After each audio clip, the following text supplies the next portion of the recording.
Why do we need the CMDI proposal?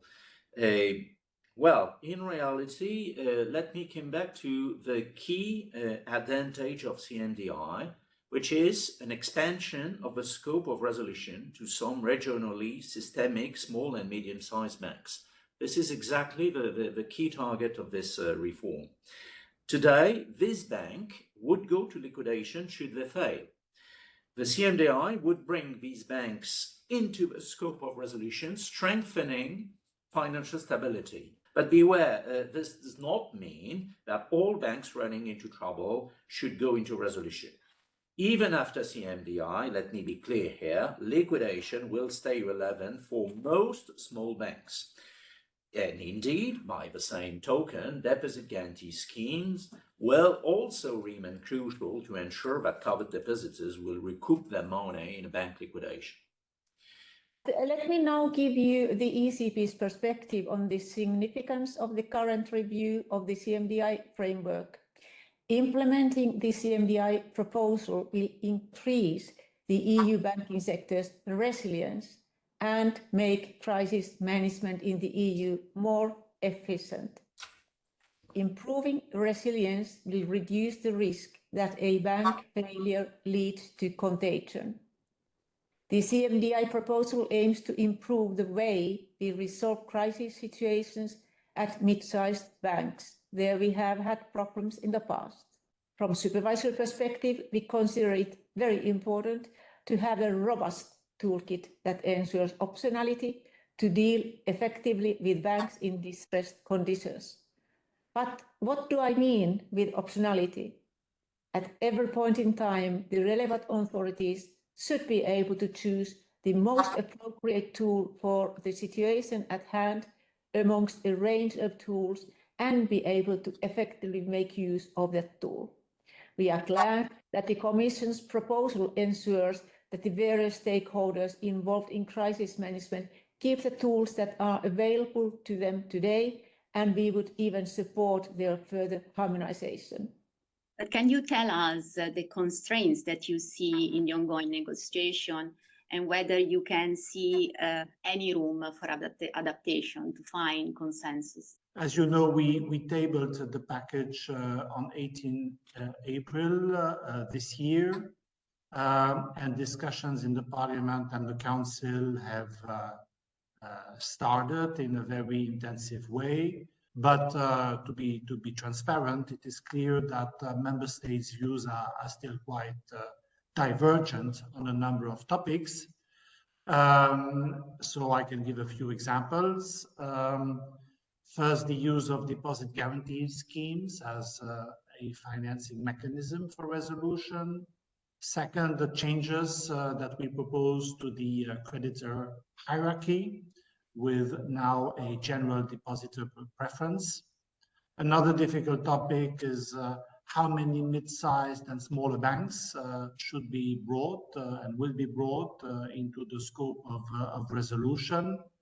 Another delicate topic clearly has to do with the treatment of institutional protection schemes. I would like to invite Christos now to broaden the scope of our discussion and looking beyond the CMDI, what are in your view the most urgent measures that we should take, and where would you start from? Allow me very briefly to identify the key issues here. The first and most obvious candidate is the creation of the EDIs. Yeah. And if you ask me which I would put first, it's this one. And in my view, it is regrettable that we didn't go into this so-called parallel move towards improving this CMDI framework and at the same time establishing the EDIs. A second aspect is apparently the lack of harmonization of rules on insolvency procedures. And in my view, this is also very important, but extremely difficult to implement at the same time. And the third one is liquidity in, or if you wish, after resolution, and especially when or if the bail-in instrument were to be applied.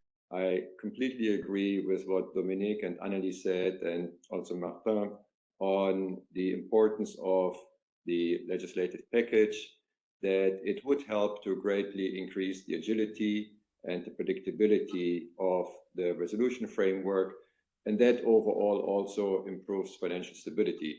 And as you know, the mandate of the ESM is also to safeguard financial stability in the euro area, and that is where we come in the picture. It's good to know, and I would like to tell, that we have also created quite some operational certainty on this. So we have tested the framework jointly with the colleagues from the SRB. There have been dry runs in order to make sure that once the framework is ratified, we are ready to deploy it and actually make it work as of day one. And that creates quite some operational certainty. We have a question from Raphael Nebot, EBA Legal. I'm reading it out loud. Regardless of the political reluctances of member states and implementation difficulties, what would be your view on entrusting the SRB with all the administrative liquidation powers, including being the receiver along the lines of the FDIC model? On the first question, to make it clear that we have no legislative plans for the foreseeable future to also give liquidation powers to the SRB. We have to go step by step, and we want to get resolution right in the first instance. But it is true that the FDIC has very much been a source of inspiration for us. I think on the whole, the FDIC is a success story.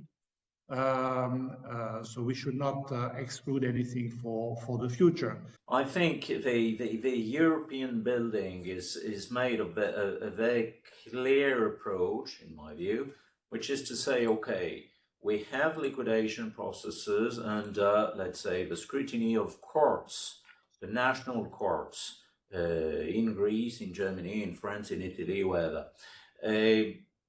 That means that we bring these extraordinary powers on top of what is in place already. And if we bring these extraordinary powers, and if we give them to an authority, which is a European agency, we need to be sure that this European agency can deliver something better than the normal insolvency procedures. And I'm not sure, frankly speaking, from a theoretical point of view, that it would be a good idea to move completely all the powers under the same hands, because we need this system of checks and balances. I would prefer a better harmonization, not necessarily a full harmonization, but a better harmonization between the different national insolvency frameworks for banks. I think it's important that we make progress on that direction.